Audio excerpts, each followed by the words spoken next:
Me cuesta hablar de esto, no te creas, dice la vieja. Para mí tampoco es fácil, así que discúlpame si doy un par de vueltas. Voy a dar vueltas para llegar al punto, discúlpame. Sé que tu vida no te gusta, que intentaste matarte un par de veces. Sé que todavía sentís que no te encontraste, que no sabes quién sos. Sé que desconfías de tus propios padres, que en el fondo los odias y a la vez crees en ellos. Crees en tus padres. Crees que esos dos son tus padres en realidad, aunque algo te haya dicho desde siempre que en realidad no lo eran. ¿Me equivoco? ¿No tuviste desde siempre una sospecha? Julia no contesta. Se queda muda, mirándola, sintiendo la vibración de la realidad a su alrededor, el chisporroteo y los ruidos de la realidad. Porque es verdad, sí, desde siempre tuvo una sospecha. No piensa decírselo. La sombra que ahora, en este mismo momento, en este día lunes tan insulso, de pocas pero nítidas nubes en el cielo de mayo, sea al fin el de la revelación, pero no contesta. Trata, de momento, de no exteriorizar sus emociones.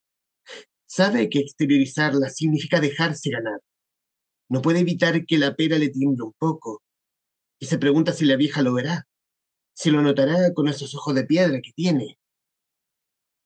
¿Tuviste? Dice la vieja. Claro que tuviste. Algo en tu cuerpo, Julia. Algo te decía que no eras hija de... La vieja revuelve en su bolso y saca un papelito. Es una hoja de cuaderno arrancada y doblada muchas veces, a la que se le notan los pliegues. Lo abre con cuidado y lee.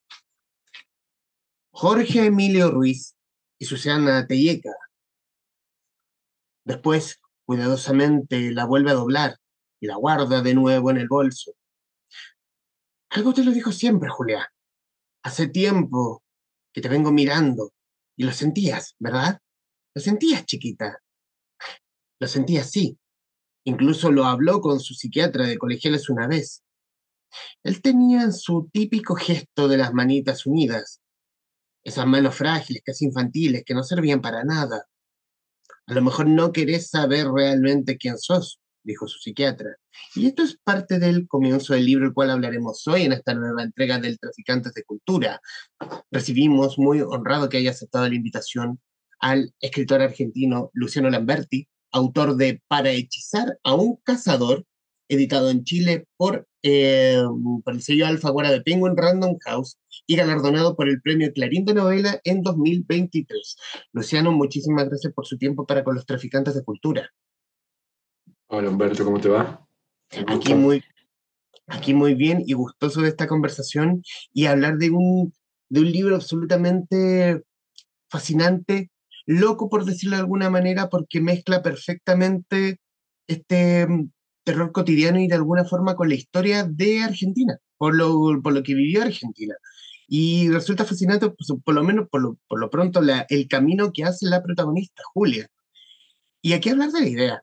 ¿Cómo, cómo se gesta la idea de para hechizar a un cazador? En realidad, bueno, quería escribir. En principio, quería trabajar con un cuento que a mí me gusta mucho, ¿no? Que es La pata de mono de Jacobs, y que es un poco el antecedente de la que es para mí la mejor novela de Stephen King, que es Cementerio de Animales. Entonces me parece esta idea del hijo resucitado, ¿no? O de los padres que son incapaces de transitar el duelo. Y en principio hay un capítulo en la novela donde narra toda la ceremonia, el ritual que hacen los padres para lograr esta resurrección. Y en principio quería que la novela fuera solo eso, quería que fuera una novela corta que transcurra en la actualidad, pero después me quedó corto y la misma figura que aparece ahí del zombie, del que no está ni vivo ni muerto, eh, me llevó a escribir, a pensarlo en la dictadura y a agregarle capítulos que iban adelante y capítulos que iban atrás, y así fue creciendo un poco como si fuera armando un edificio, pero desde el medio, digamos, ¿no? Le fui agregando pisos inferiores y pisos superiores hasta que se formó la arquitectura de la novela, que a mí me parece tan importante. Pero es un poco la idea inicial. Ni siquiera eh, transcurría durante la dictadura. La dictadura apareció después, motivado un poco por el símbolo este, ¿no? Y en ese punto también hablar de cómo entra la dictadura como más como un vehículo, como para contar la historia, como para el objetivo mismo, lo pienso más como lector en todo caso. Aquí lo tengo anotado también en un pequeño libreto como ocupar la historia argentina, o sea, ocupar la dictadura también como un clave de género, de terror, por lo menos aquí en Chile. O sea, quizás no se ocupa tanto hablar de la dictadura en clave de género de terror porque, claro, está muy reciente, ya 50 años, pero también son muchas las sensibilidades que toca que quizás puede ocurrir que se vuelva muy trivial y pierda el respeto por la historia propiamente tal, lo que dice desde Chile. ¿Cómo se ve en Argentina en ese caso? Yo soy un gran lector de la novela de la dictadura chilena. Se me ocurren dos ahora o tres en realidad, que bueno, una Estrella Distante, otra, el libro de Álvaro Bizama, y el libro de La Dimensión Desconocida de Costamaña, ¿no? Que son como tres ejemplos para mí alucinantes. Eh, en Argentina también hay resquemor para trabajar el tema. Yo cuando apareció el tema me dije, bueno, había desanimado a mis alumnos durante todos estos años para que escriban sobre la dictadura porque me parecía que era un tema muy complicado de trabajar en términos de no repetir lo que el lector ya sabe, de no subestimar al lector, de eh, no darle servidas las ideas que yo tengo y que el lector tiene, ¿no? El punto en el que estamos de acuerdo, sino volver perturbadora a la dictadura. Y mi solución, bueno, es la que está en la novela, que es que por momentos yo doy por sentado que el lector ya sabe lo que es la dictadura y le cuento otra cosa sobre lo que pasó para que él ponga de su propia cosecha, ¿no? Hay un capítulo donde se encuentra un centro de detención clandestino como si fuera un hotel, ¿no? Lo cual genera insultos varios por parte de mis lectores, y después comprensión de que en realidad el mismo, el personaje que está narrando eso no puede narrarlo como realmente fue, sino que elige narrarnos una fantasía. Eh, o la idea de que la que lleva a cabo la acción, la madre de Luisito, es un poco una madre de Plaza de Mayo, pero que hace cosas que uno no espera de una madre de Plaza de Mayo, ¿no? Entonces sí, sigue siendo una cuestión complicada para trabajar, sobre todo para trabajar y que tenga cierto impacto, porque si no es repetir una vez más lo que yo sé y lo que la gente que más o menos piensa como yo ya sabe, ¿no? Había que darle una vuelta para seguir generando un efecto estético, si se quiere.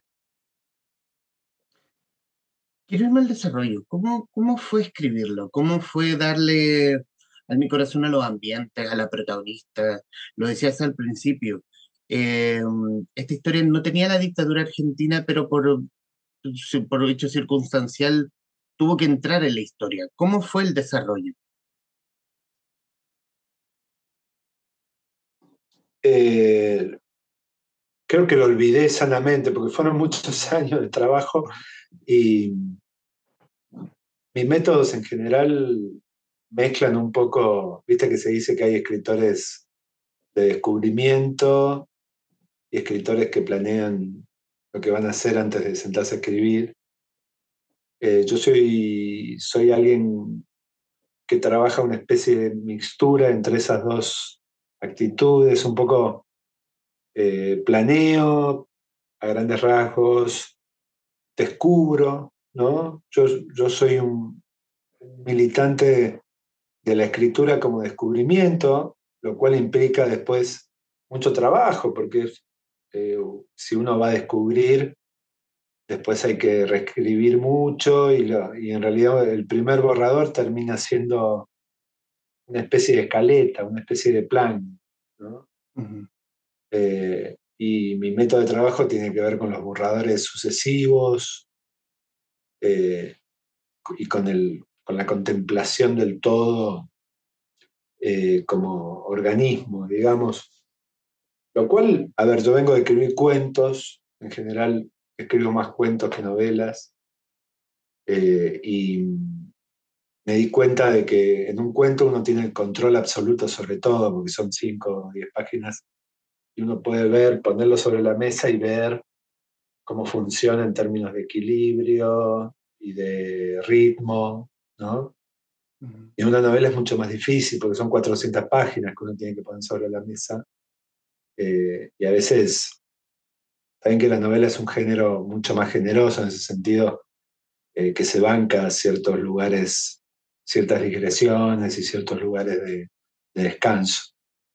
Pero bueno, fue mucho descarte y mucha nueva redacción y, y entender un poco cuáles son los temas que recorren la novela a lo largo de su creación, ¿no? Yo descubro qué quiero decir después de haberlo escrito, ¿no? Ujú. Y una vez que lo descubro, lo potencio, trato de potenciarlo.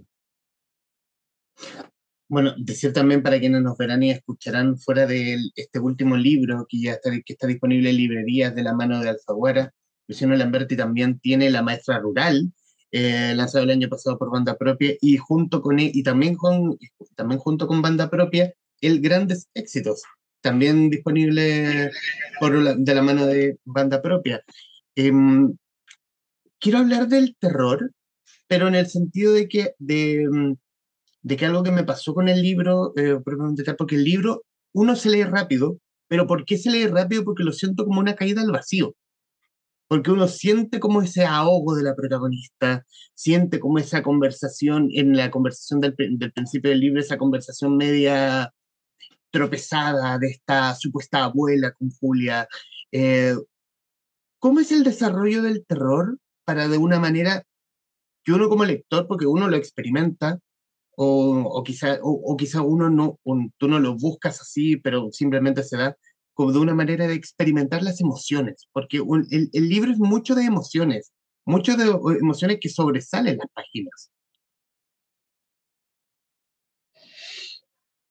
¿Cómo construir el terror? Claro, ¿cómo construir ese terror? Y pienso que en el caso de una novela, yo soy de esa escuela que dice que la novela, que el cuento gana por nocaut y la novela gana por puntos, ¿no? Es algo que decía Cortázar. Eh, yo en el caso de la novela, lo que traté de hacer es algo, algo que dice Bolaño, al que yo amo profundamente, en 2666, que habla de acercarse lentamente a la locura, ¿no? Es decir, insinuar el monstruo detrás de la puerta, ¿no? Y un poco dejar que el lector ponga su propio monstruo, que es un poco lo que sucede en La Pata de Mono, ¿no? Yo siempre digo que La Pata de Mono es un cuento donde no hay un monstruo, A nosotros nos parece que está ahí, pero en realidad lo ponemos nosotros. Nosotros con nuestra propia enciclopedia y nuestra vida y nuestra experiencia terminamos dibujando el monstruo que falta, ¿no? Porque bueno, me parece que uno de los efectos centrales de la literatura, a diferencia del cine, es que es un arte colaborativa, ¿no? No, hay que sembrar con pericia los elementos para que el lector pueda ver la historia, ¿no? Que eso a mí me parece muy importante. Soy un escritor que piensa en las emociones, como decías, con mucha seriedad, porque me parece que más allá del género que uno esté trabajando, las emociones son el centro de nuestro labor como escritores. Y más allá de eso, pienso eh, que el lector tiene que olvidarse de que está leyendo, ¿no? Tiene que dejarse atrapar por la ficción. Para mí esos son los dos efectos que me gusta buscar. Me gusta que se lea rápido, por más que sea una novela larga, me gustaría que quede resonando en la mente del lector, ¿no? Que me recuerden en algún momento después de cerrar el libro, o que no pueda dormir a la noche, con eso me conformo. Eh, y, y un poco eso está buscado, porque hay un trabajo con los enigmas en el libro y con la manera en la que el libro no cuenta la historia, ¿no? Presenta parte de la historia para que el lector la termine de armar. Esa clase de literatura a mí me gusta mucho, sobre todo porque el terror es un género muy, en términos formales, es bastante tradicional y clásico, ¿no? Excepto en algunos casos, como en algunas novelas de Stephen King que tienen un juego formal, o en La Casa de Hoja de Danielewski, que es un libro que es en sí mismo, el libro es un juego, es un libro que hay que mover para leer y que tiene diferentes tipografías y links y notas al pie y un montón de... Y es un libro que funciona en sí mismo como un laberinto. En general el terror es bastante transparente como género. Entonces, bueno, yo quiero poner en funcionamiento un poco mis lecturas del modernismo y de Faulkner y de Joyce o de Puig en relación a la literatura fantástica y el terror. Alguna vez lo vi en una entrevista que diste respecto de que, lo voy a parafrasear solamente, es como que el terror comprende a esos monstruos que viven en uno, sobre todo cuando uno como niño, claro, no es como que uno pinta en la niñez como una historia pura, netamente como tienen que vivir los niños, y los niños no tienen no sé, no tienen quizás algunos, pero no tienen esa cosa más idílica del niño, eh, y que comprenden esos terrores que vienen desde esa época. Y yo creo que el proceso, me había olvidado de esto y me acordé ahora que soy padre, ¿no? El proceso, la mirada de un niño y el proceso por el cual comprende el mundo tiende más bien a lo simbólico, ¿no?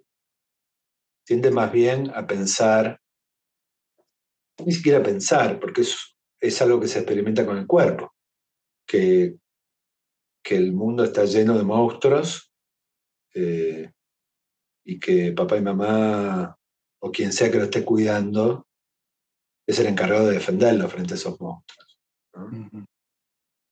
Y un poco la literatura fantástica funciona así, funciona sacando lo que está en nuestra cabeza, ¿no? Exteriorizándolo, y ese monstruo que nos persigue de alguna manera, eh, y que tiene que ver con nuestros propios miedos internos o miedos eh, mucho más terrícolas, como eh, cuestiones que quizás tengan que ver más con la terapia, digamos, se vuelven monstruos, se vuelven objetivación, nos persiguen, tenemos que luchar contra ellos y vamos a ver si podemos o no vencerlos. Pero siempre están ahí, ¿no?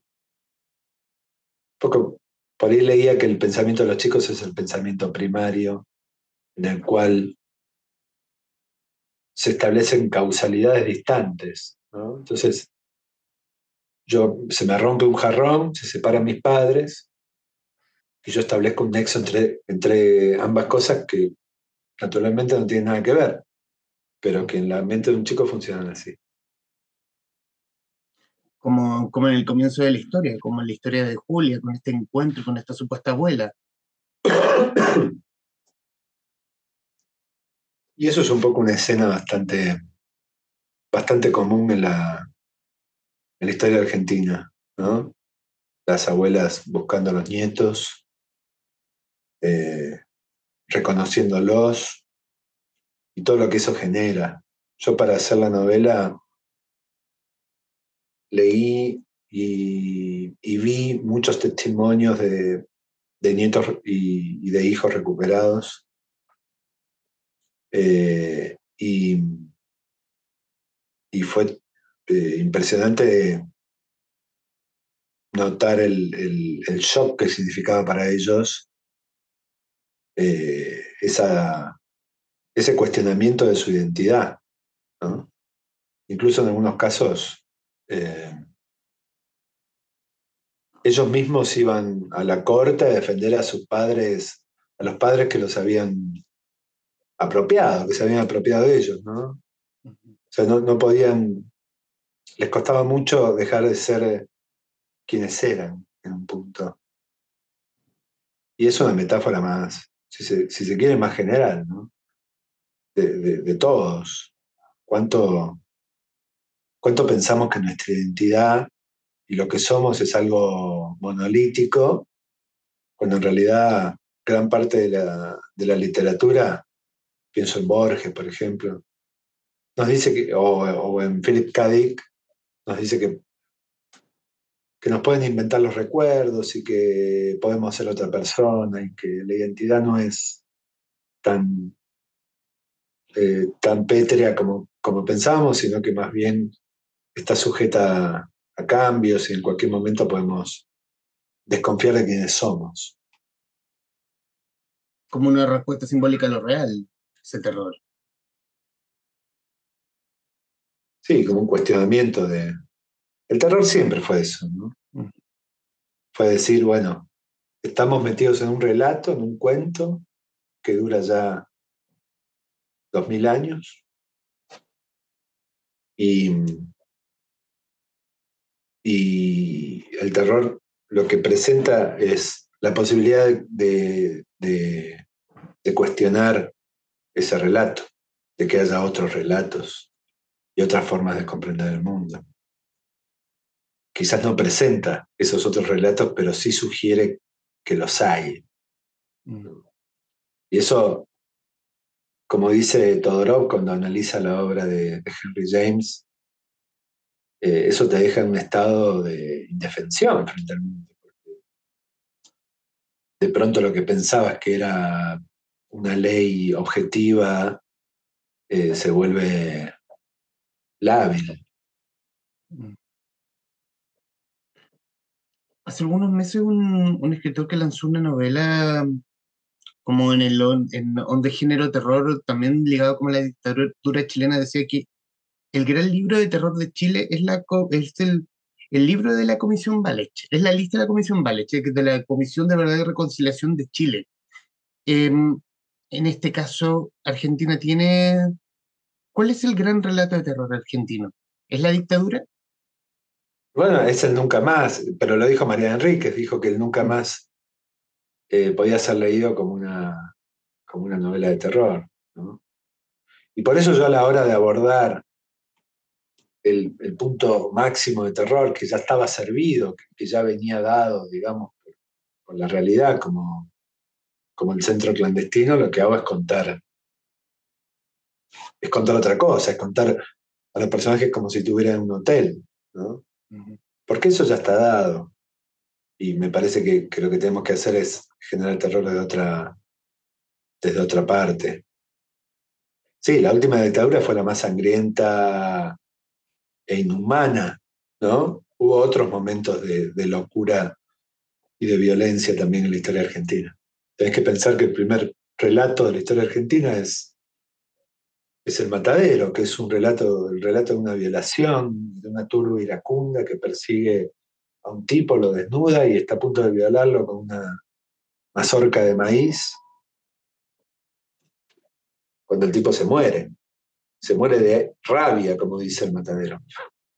Entonces hay toda una tradición política de cuerpos destrozados y de abusos de poder en la literatura argentina y en la historia también. ¿Qué sensación te deja a ti con la publicación de este libro? Y quizás también, antes de todo eso, el premio Clarín de novela 2023. Quizás uno, claro, como escritor, uno no escribe para los premios, pero como que regalonea un poco el corazón, que abracen esta última obra. A mí también, porque yo nunca pensé que iban, a ver, yo venía publicando hace muchos años, terminé la novela y dije, bueno, la mando con la esperanza de sacar una mención para que un poco llame la atención sobre ella y no se pierda entre las novedades del sello, que son muchas, ¿no? Entonces, bueno, digo, bueno, quizás tengo mención del premio Clarín, puedo hacer un poco de chapa con eso y vender un par de libros más. Porque no me parecía que fuera premiable un libro en un punto tan disruptivo y tan violento, ¿no? Y además un libro de género. Mm. Pero tuve la suerte de que estaban del jurado, digamos, tuve un jurado que puede apreciar tanto la violencia como lo genérico, ¿no? Ana María Ayuda, Samantha Schweblin y Carlos Gamerro son grandes escritores y grandes lectores, entonces decidieron eh, premiar el libro, pero no, realmente no lo esperaba. Realmente, sinceramente, lo mandé para que tuviera una mención. ¿Y cómo ha sido la recepción de tus propios lectores? Eh, y O de mi quienes, miedo, o de quienes han leído el libro, que puede ser no necesariamente tus lectores, que hayan descubierto el libro. tuve muchos nuevos lectores. Ujú. Me pasé el año pasado de feria en feria, ¿no? De feria del libro en feria del libro, por todo el país. Fue algo genial porque, bueno, a uno le gusta que el libro que tanto esfuerzo le costó tenga un recorrido y acompañar a los lectores y conocer lectores, porque está buenísimo, las cosas que te dicen son siempre maravillosas, y conocerlos cara a cara. Yo todavía tengo la impresión de que solo me leen mis amigos y mis parientes, digamos. Después me sorprendo con que no, con que hay gente que no solo ha leído un libro mío, sino varios libros míos, ¿no? Y eso es maravilloso. Gente desconocida.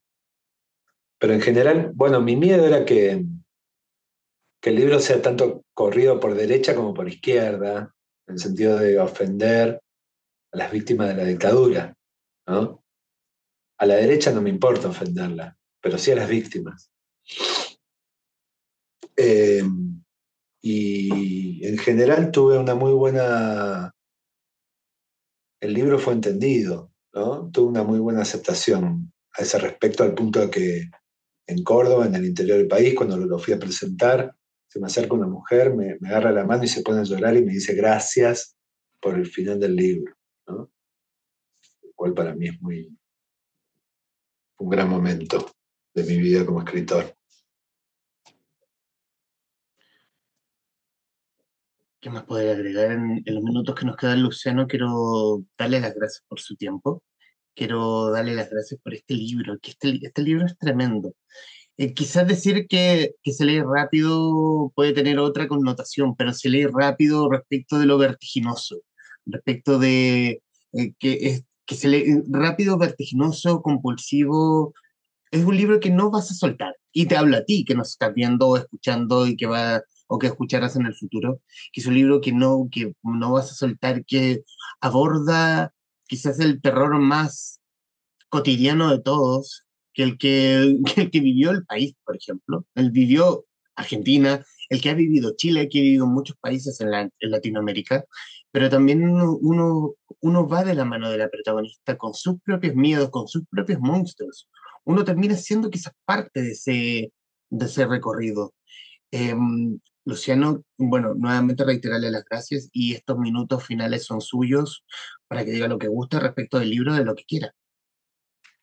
Sí, yo no tengo problemas con que se lea rápido. Me da angustia porque se olvide, pero yo soy muy lector de literatura comercial, si se quiere, o de bestseller. Era lector de Stephen King cuando leer a Stephen King era una mala palabra, ¿no?